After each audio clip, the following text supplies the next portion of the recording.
Hello and welcome to another update video about Ethereum. So yeah, I spent some time today here trying to figure out what scenario I really want to go with, because there are a few possibilities on this chart, and I show you my primary account now. I've just rebuilt it a little bit, just the structure down here.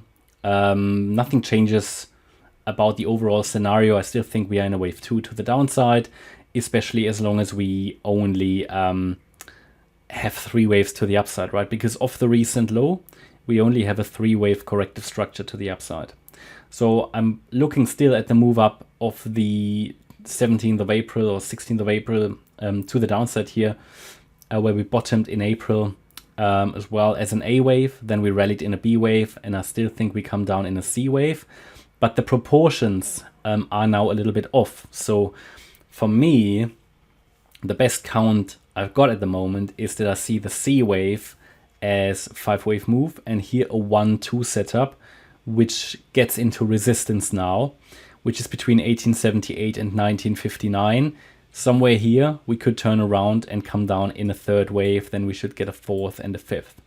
Now other scenarios are possible, absolutely. But this is sort of what I go with at the moment, because even if other scenarios are possible, for example, I showed you in a previous video the possibility the B wave could sit here as a triangle, and that should react to similar resistances. So I tried with this scenario to incorporate as many possibilities as possible, but I think this is the one to go with at the moment. There is, of course, you know, the possibility that this could be a wave W, this could be an X wave, and we come down in Y, but also that would be very similar in terms of resistances.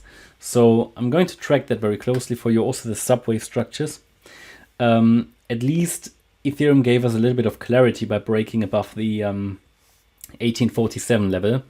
So with this particular scenario, we're now talking about the parameters and which parameters need to hold so that we can go with this scenario, okay? This scenario, by the way, would suggest possibly further upside short term before we come down in a 3rd wave deeper into the yellow support zone. So looking at this structure, it suggests we rallied in an A wave here to the top of the 15th of May, came down in a B wave, and we're now moving up in a C wave. The B wave would be a triangle.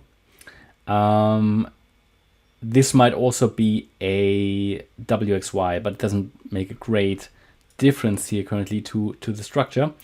And we're looking now at this here as the end of that Elliott Wave triangle, which is the B wave low, which was made today. Yeah.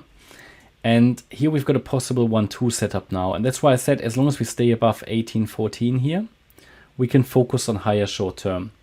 Because this is sort of the level where the 1-2 setup will probably fail, and we may again make a new low, which is part of the higher level scenario. But as long as this support is holding, we can explore the idea of a larger 5-wave move, which could then get deeper into resistance between 1878 and 1959. And there is structural resistance at 1889, yeah, and the golden ratio is at 1911. So they are all sort of levels to watch. I think first we need to be watching for, okay, can we now hold in this pullback, which might be happening, which is happening now? Can we actually hold this? Can we hold this support at 1814? And if we can, then a 3rd wave rally should occur in the C wave, which should all be part of the correction still, but that rally could occur, then a 4th and a 5th. So I'm going to track that for you. At least we have some structure to work with. And then we need to be watching if we get rejected at 1959. A break above 1959 would not necessarily be bullish, but it could be. So we need to watch the structure. If we, for example, get, and that's what I talked about yesterday, I think, if we get something like that,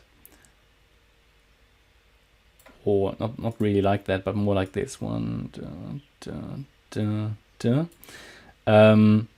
then this could become something more bullish. But you know, we need 5 waves up instead of just an ABC in 3 waves. We need 5 up and a subsequent 3-wave move down to really indicate that we may have bottomed.